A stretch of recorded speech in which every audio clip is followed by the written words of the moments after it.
Hey friends, welcome back. In my previous video, we have seen that what exactly is bullwhip effect. We have tried to see the theoretical concept like definition and what are the different factors or different terms that are associated with bullwhip effect and how bullwhip effect is associated with supply chain. Now in this lecture, I would like to go further with some example. I will previous lecture was just a bit of theoretical.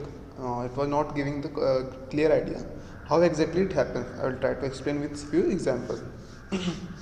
First of all, we have seen that bullwhip effect is associated with supply chain. It is mainly forecasting error. Forecasting error, that too because of lack of information that flows throughout the supply chain. In supply chain, we are having flow of product, that's the primary thing. Along with product, we are having flow of information, flow of money, and return of goods, that's like repackaging item and all those that come back to the origination place.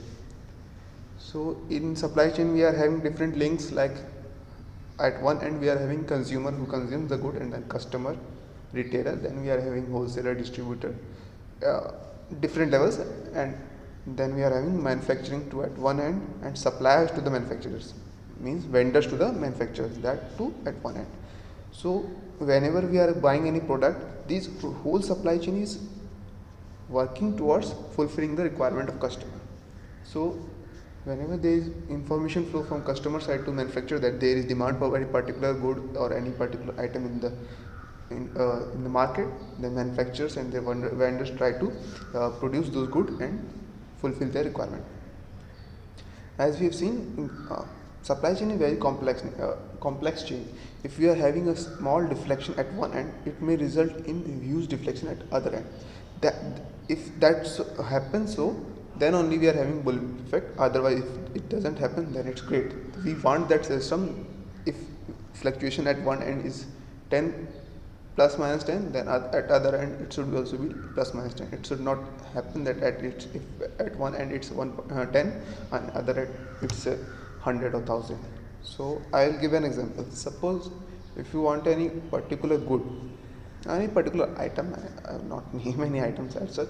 So if you went to one particular shop, you asked shopkeeper about that item, but he said no, it's not available there. Okay, then you went to next shop, no, same answer, no, not available. Third shop, no, not available. You went over a period of time, not a single day or not a single, over a period of time. You searched for 2-3 days and you were not able to get that particular product. Then finally, on one fine day, you got that product. So you asked shopkeeper how many quantity you are having of that particular good. The shopkeeper told that yeah, I have 4. Though you need one only, but what you saw that in past days that you continuously are looking for that particular good and you are not getting it. So you thought that instead of looking for it again and again, I should buy 4 at a time, so that I will not have to suffer this problem again and again. So you just bought all 4 from that shop. That particular shop was very small shop, but he was having that particular good. He might have brought that particular good few days back only. So what happened? You have depleted all his stock from that particular shop.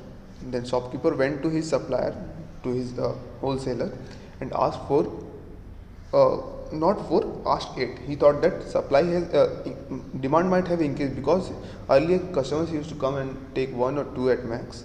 He has took 4 from him. So he thought that okay, let me buy 8, because let me try to buy 8. Then wholesaler thought, so he got 8 from that particular wholesaler. Here, what information lack is there? That customer haven't informed that particular retailer that why he is buying 4.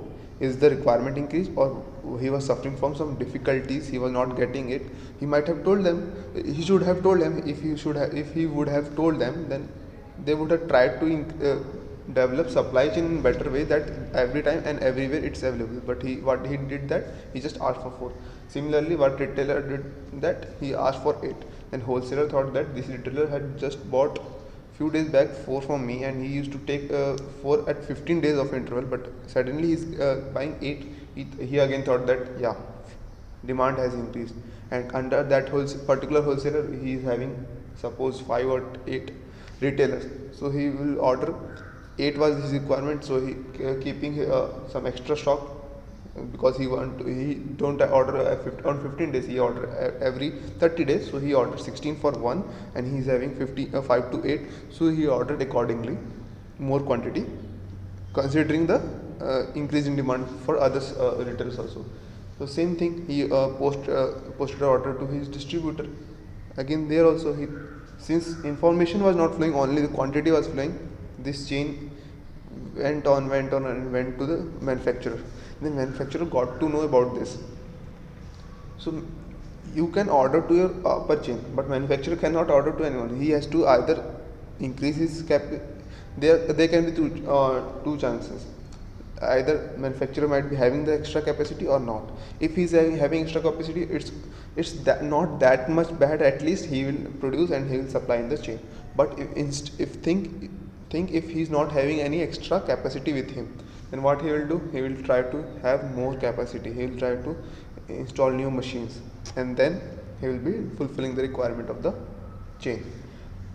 And similarly, he will be developing new suppliers. New capacity increase means not only machine. He will have to develop new suppliers. He will have to check the capacity of his suppliers also. So everything is done. But what's the actual fact? That supply demand is at that position only. One was one, or at max two was demand for 15 days. But what happened? Due to this small fluctuation, that retailer has increased his demand by 2 only. 2 quantity is increased, but see, 2 went 8, 8 went 16, and same way it kept on continuing, and it's just increased in a tremendous way. So every time, so what the distributor or manufacturer should have done, that they should have studied why this increase in demand has occurred. They should have done some analysis instead of just going to behind the figures. So this leads to the fluctuation in demand. So this is exactly the bullwhip effect. If the small change is at one end, we are having a huge change at other end. There is no any particular relation between how much the fluctuation it happens, like at different length, but one empirical relation that has come up in the market by study, that the fluctuation amplitude is 1.7 raised to the power n.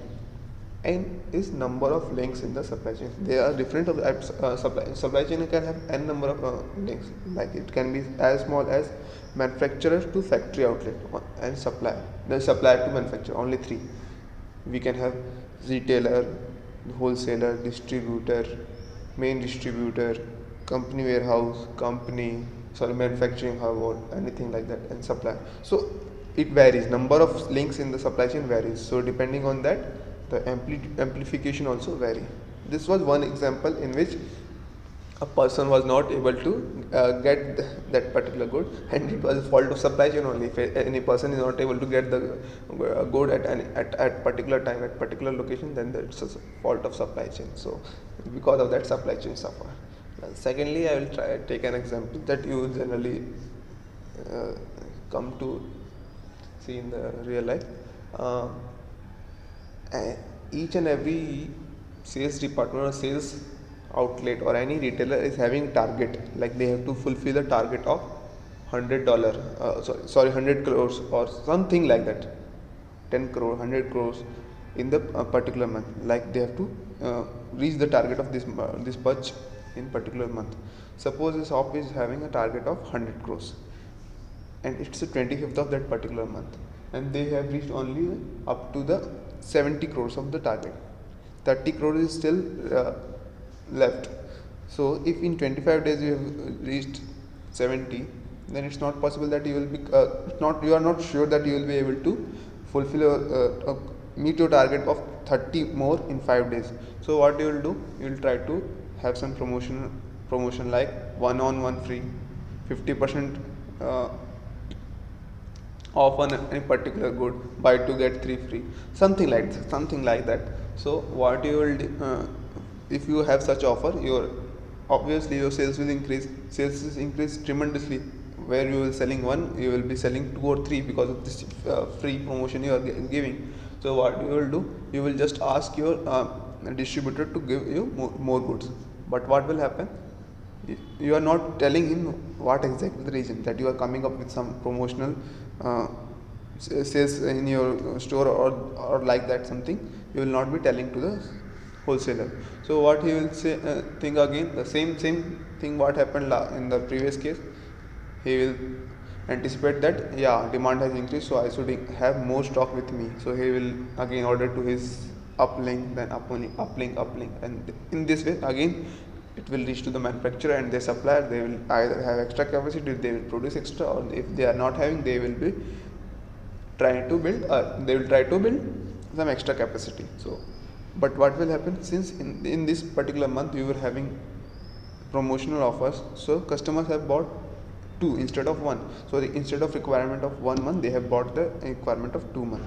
So what will happen, in next month the demand is going to decrease, because they are already having the good that they have bought last week. So what will happen, instead of anticipated increase in demand, we are having decrease in demand.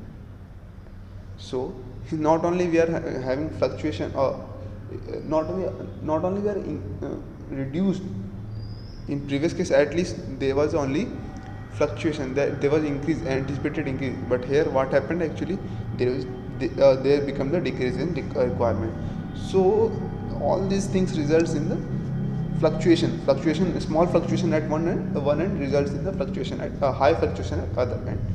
So all these things results in bullwhip effect. So always we should try to make sure that our supply chain is having super easy, smooth flow of information, because information makes a very important role in smooth flow of anything throughout the supply chain.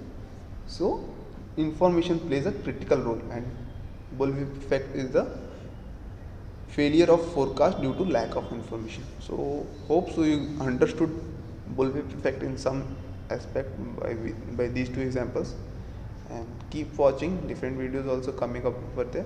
Thank you.